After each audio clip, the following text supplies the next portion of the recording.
Very well. Thanks for dropping by. Off you go. Oh.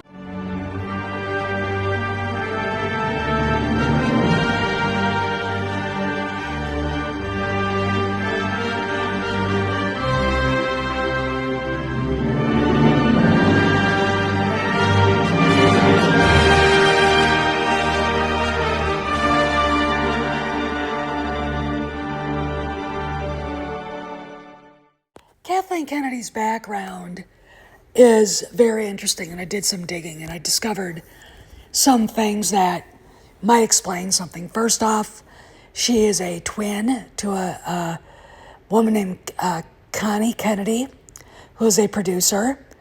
They were born to Dee Dee DeSalle Kennedy, a stage actress and theater actress, and Donald R. Kennedy, who was a judge and a lawyer, and also, and this is where I'm going to run with this big time, the legal counsel to Pat Brown, who was once governor of California and Ronald Reagan's biggest nemesis.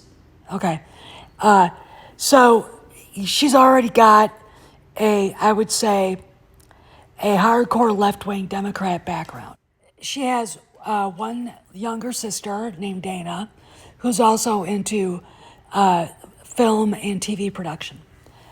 And she had a very upper-class, elitist upbringing. And her father was very well known, I think, across the state of California as a big Pat Brown Democrat booster.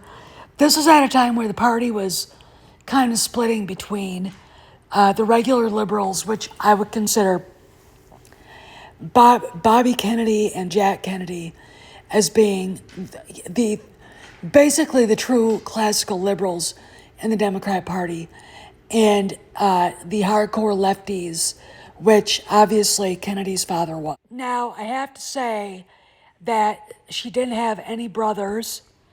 There were no other men in the house, and it makes me kind of wonder a few things. But I want you guys to look at this first clip here, and then you're going to see my face talking about what I think is going on with her. Look, there are no women. I have a lot of women to thank for getting me to where I am today, starting with my mom. I went to this party of colleagues in Vermont, and this woman walked up to me and she said, "You're Kathy Kennedy, aren't you?" I said, "Yes, I am." She said, "Well, I work for a law firm in Washington, D.C., and we filed a petition to deny against the station that you were working for. And we made a condition of the license that they hire women in technical positions, and you were one of them. And we've been watching you." So I at least felt good that I Okay, this was 1973, and the job was actually an internship. Maybe unpaid. Okay. The fact of the matter is, if you look at where she came from and who her father is, we know why she got the job. It wasn't because this imaginary woman walked up to her and said what she said, according to Kathy. It was because her father was Donald R. Kennedy, who once worked for Pat Brown, and I believe at the time Jerry Brown was governor. Now can you connect the dots? She's always had someone of a male persuasion, be it Steven Spielberg, George Lucas, whomever, her father, giving her a leg up. Okay, now, did they have quotas back then? I'm not sure that there were quotas. Would a law firm in Washington, D.C. pay any attention to an intern looking to get an internship in a technical area at a radio station? Really? No. No, the whole thing is bullshit. All you gotta do is look at her background and say, look at the history then. First off, Richard Nixon was president of the United States. Okay. His administration contained an FCC commissioner who was a Republican. She was in California. I don't think that a national law firm or lobbying firm would have noticed her, nor do I think they would have cared if that radio station hired this skinny, gawky girl to carry a camera around. Okay, she was an intern. All right, her father probably got Governor Brown, Pat Brown, or Governor Jerry Brown, and some of his other connected friends to write letters, and this is how she got the job. She didn't get the job because some secretary at a law firm in D.C. in 1973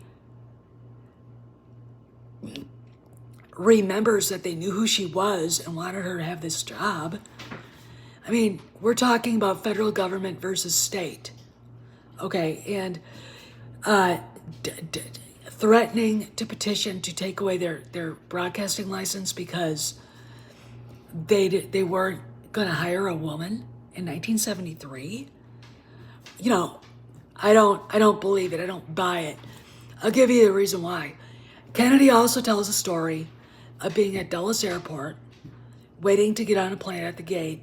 Girl walks up to her and asks, "Are you Kathy Kennedy?" Yes.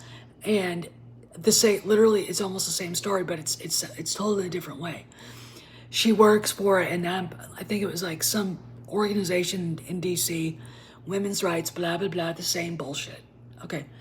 So I think that this is a misremembrance. I think she's embellishing. And I think that this is batshit crazy. Okay. I mean, Kathy Kennedy's certifiably a loon. Okay, she's nuts. And this video, the whole thing just shows that she misremembers things and everything revolves around her. Okay. I've got the video clip of where she's at a Saturday Night Live. I'll show it. I just recently went to a Saturday Night Live taping, and I was sitting at the front row of the balcony, and I leaned over and I was looking at a number of the people on the floor operating camera and stage managing, and all of a sudden I turned to my husband, I said, "Look, there are no women." And it was 1973 that I was hired as a camera operator. And there are still no women. Again, here Kennedy is equating what she says she struggled for back in 1973 with what's going on now. What's changed? Nothing. Why? Women don't want those jobs. Okay, and that's the simple reason. I mean, that's the thing. But what I want you guys to understand is that her whole self-image is that of a victim, even though Daddy was a legal counsel to the governor of California. So she had contact with Jerry Brown's office too, as well as Pat Brown's. He was a respected lawyer. He had a name for himself in California. And she has been held up by men for her whole entire life. And this image that she has of herself as being a struggling female in a man's world is bullshit. Okay, this is narcissism. This is the mythology she has put in her mind to defend herself against the truth that she's not talented. There's no reason for her she cannot run a studio. There's no reason for her to be running a studio, but for the opportunity given to her by a man. Okay, she didn't earn that either. She didn't earn it. And that's the thing, is when you look at her history, she hasn't earned anything. Okay, she's entitled. She's a victim, but she's not. She thinks she is. She's a warrior for an issue she doesn't really care about. But it's a virtue signal and it makes her look better to everybody. These are the things that we need to look at when we think about her. Okay, so I want you guys to be aware of this. I thought this was a good way of looking at these videos. So let me know what you think in the comments. This is Steph signing out.